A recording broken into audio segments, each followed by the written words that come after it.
ध्यान दीजिएगा, पंचमुखी हनुमान का एक स्मरण, पंचमुखी हनुमान का एक भाव। जैसे बहुत ज्यादा तकलीफ अगर व्यक्ति को हो गई है, बहुत कष्टमय जीवन चल रहा है, हार गए हर जगह से और तकलीफमय जीवन चल रहा है, तो पंचमुखी हनुमान का एक शिव महापुराण का और स्कंद पुराण का एक बड़ा सुंदर मंत्र है। उस मंत्र को आप सब एक बार हमारे साथ में बोले। ओम नमो हनुमते रुद्र अवताराय सर्व शत्रु संहारणाय सर्व रोग हराय सर्व वशीकरणाय रामदूताय स्वाहा। बस इस मंत्र को हाथ में काली तिल लेकर, एक जौ लेकर और गूगल लेकर, थोड़ा सा इसमें गाय का घी डालकर, कंडे को या अग्नि को जलाकर इस मंत्र का 11 बार 21 बार जाप कर कर अपनी कामना कर कर छोड़ दीजिए। कैसा भी रोग हो, बीमारी हो, कष्ट हो, दुख हो, तकलीफ हो, 21 दिन के अंदर वो आनंद आना प्रारंभ कर देता है।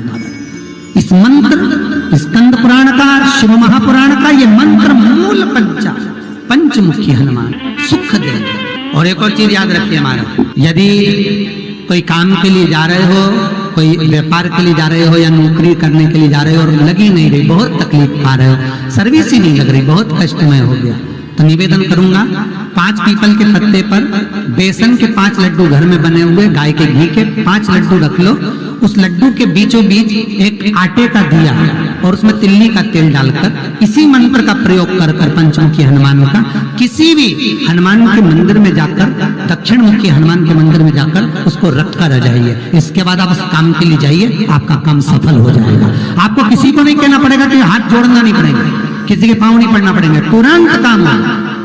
बस इस मंत्र का स्मरण कर कर पंचमुखी हनुमान का भूतेश्वर जो मंत्र है वो सुख देने वाला। जब जीवन में कहीं समस्या खड़ी हो जाए, कहीं बहुत विकट समस्या है और कोई हल ना मिल रहा हो, तब जिस शिव मंदिर में आप आराधना करने जाते हो, पूजन करने जाते हो, अर्चना करने जाते हो, उस शिव मंदिर के पास में कहीं बेलपत्री का वृक्ष ढूंढो और उस बेलपत्री के वृक्ष के नीचे केवल आप जाकर एक मूंग का दाना या एक चावल, वहीं पर जो कंकर पड़ा हो उसी कंकर को शिव मानकर आप समर्पित कर कर लोटा भर के जल समर्पित कर दो। आपको ये नहीं कि माला पकड़ के बैठना, आपको ये नहीं कि मंत्र का जाप करना, आपको ये नहीं है कि आपके मंदिर में जाकर बैठ जाओ। आपने जल चढ़ा दिया, शिव से डायरेक्ट जाकर कह दिया कि मेरी ये समस्या बड़ी विकट है, उसको निवारण आज ही होना है। आप बाबा पर छोड़ दो, 3 घंटा 2.5 घंटा लगेगा, मेरा शंकर उसको सुधारने में लग जाएगा, पक्का है वो संभाल। घर में झगड़ा होता क्यों है? बेलपत्री जो होती ना, अपन इसको शिव जी पे कैसे चढ़ाते हैं? जैसे ये शिवलिंग है, ठीक है, और ये बेलपत्री को अपन ने शंकर जी पे चढ़ाया, इसी तरह चढ़ाते हो ना आप लोग, शिव जी पे चढ़ाया।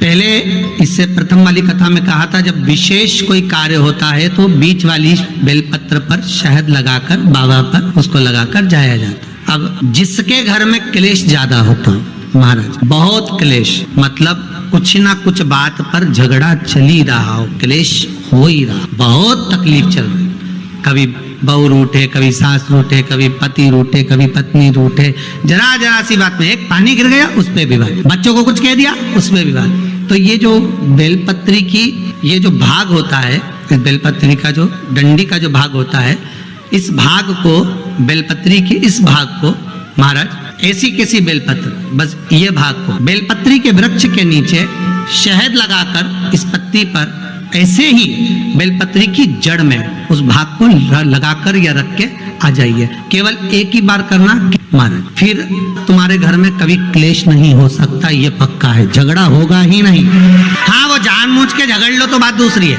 किसी और वाला महाराज की बात झूठी करना है तो अपन तो झगड़ो, चाहे कुछ भी हो जाए। अब भाई कई लोग तो होते हैं विरोध में खड़े होने वाले, तो उनका मन इनने किया अपन को नहीं करना, अपन को नहीं करना। तो अब कहीं का कह दे कि भाई अपन को तो अब घर में झगड़ा ही नहीं हो रही है, तो वो झगड़ा कराने के लिए मन में सोचे कि नहीं अपन तो झगड़ेंगे, चाहे कुछ भी हो जाए। होता है कई बार ऐसा ऐसा मन में भाव जागृत हो जाता है कि भाई देखना पड़ेगा अपन को, प्रैक्टिकल तो करो, पर हम भी कहते हैं प्रैक्टिकल करो और जरूर करो। इसलिए शिव महापुराण की कथा कहती है, यदि राहु है, केतु है, शनि है, मंगल है, बुध है, शुक्र है, शनि है, आपको कोई भी ग्रह परेशान कर रहा है, आपके जीवन में कोई ग्रह अगर अनिष्टकारी है, आपके जीवन में अगर कोई ग्रह अनिष्टता प्रदान कर रहा है, तो निवेदन है शंकर के मंदिर में जो कलश लेकर आप जाएं, जल लेकर जाएं, उस कलश में मात्र अक्षत के 2 दाने डालकर ले जाएं, मात्र 2 अक्षत। जैसे सूर्य नारायण को प्रसन्न करने के लिए अपन कुंकू डाल लेते हैं, हल्दी डाल लेते हैं जल में, या चने की दाल डाल लेते हैं जल के अंदर। सूर्य नारायण को प्रसन्न करने के लिए हमने चने की दाल डाली, कुंकू डाला, हल्दी डाली, और कभी कभी सूर्य नारायण भगवान से बहुत जरूरी काम है और वो कार्य हो ही नहीं रहा है, या तन पर कोई रोग हो गया है, तो उसको मिटाने के लिए कई बार हमने भगवान सूर्य को अर्घ देते समय सफेद फूल भी डाला, कभी लाल फूल भी डाला। उसी तरह भगवान शंकर से निवेदन करने के लिए, हमारी ग्रह दशा सुधारने के लिए जल के पात्र में 2 अक्षत के दाने, अक्षत भी पूर्ण अक्षत,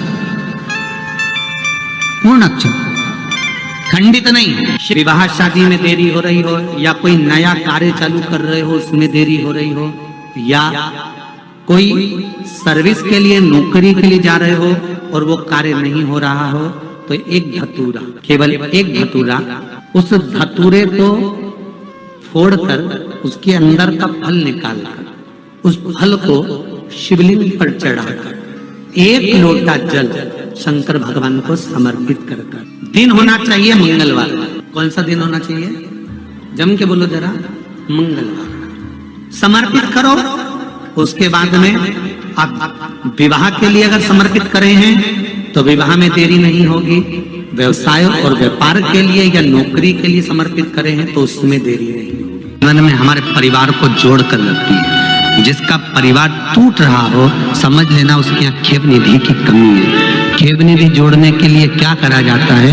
उसका केवल एक ही क्रम है, खेव निधि को जोड़ने के लिए महीने भर में एक बार, पूरे महीने में एक बार। कच्चा सूत जानते हो? कच्चा सूत, कच्चे सूत की बाती बनाई।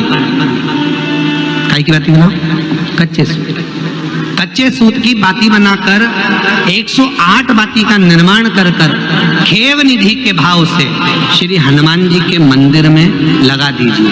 आपके बहू बेटे में अगर लड़ाई है, सास बहू में लड़ाई है, भाई भाई में लड़ाई है, कहीं संबंध विच्छेद हो रहे हैं, किसी का तलाक जैसा हो रहा है, तो वो वापस जुड़ने की कतार पर आ जाए। अगर आपने अभी तक हमारा चैनल सब्सक्राइब नहीं किया तो अभी सब्सक्राइब करें और बेल आइकॉन को क्लिक करके हमारी लेटेस्ट वीडियोस के बारे में अपडेट जानें।